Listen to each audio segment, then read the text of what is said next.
Hi friends, welcome to Sahara dome.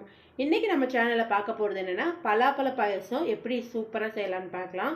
First அதுக்கு தேவையான பொருட்கள் பார்த்துடலாம். பலாப்பழம், தேங்காய், வெல்லம்,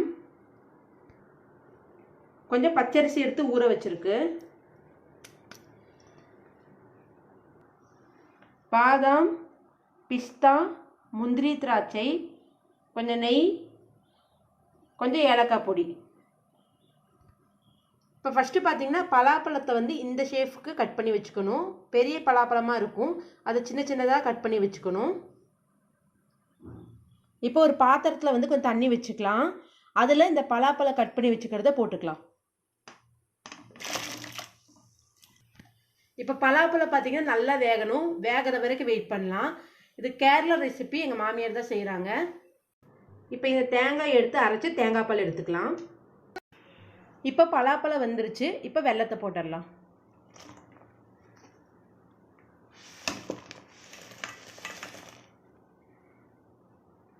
வெல்லம் முடிஞ்சளவு நல்லா பீஸ் பீஸாக பண்ணி போட்டுருங்க. இப்போ நல்லா கிளறி விட்டுட்டே இருக்கலாம்.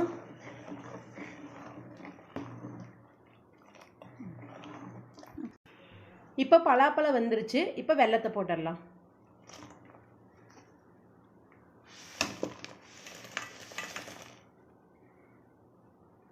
வெல்லம் முடிஞ்சளவு நல்லா பீஸ் பீஸாக பண்ணி போட்டுருங்க. இப்போ நல்லா கிளறி விட்டுட்டே இருக்கலாம்.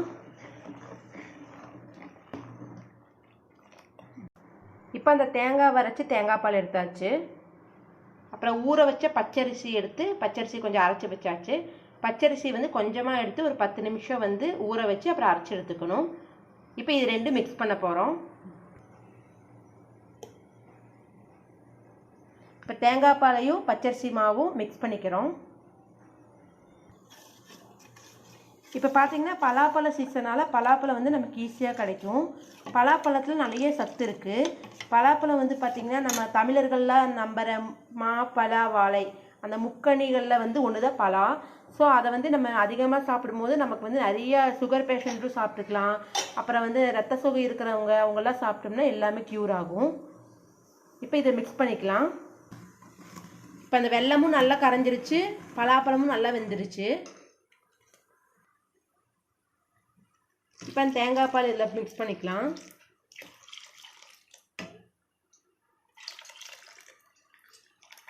இதில் ஃபுல்லாக ப்ரோட்டீன், அந்த வெல்லம், தேங்காய் பால் இதெல்லாம் சேர்த்ததுனால நமக்கு ஃபேட்டு அந்த எந்த பிரச்சனையும் கிடையாது.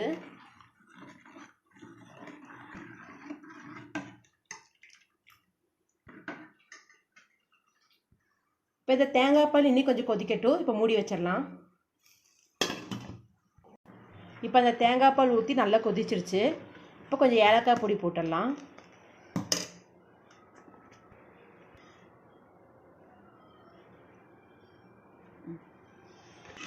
அவ்வளவுதான், ரெடி ஆயிடுச்சு.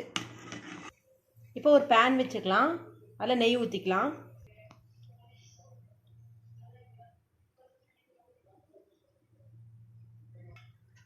நெய் நல்லா உருகிருச்சு. இப்போ அந்த பாதாம், பிஸ்தா, முந்திரி, திராட்சை போட்டுடலாம்.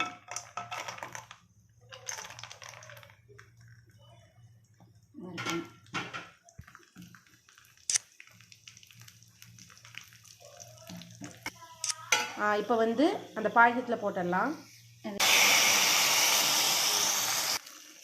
இப்போ சுட சுட பலாப்பழ பாயசம் தயாராகிடுச்சு.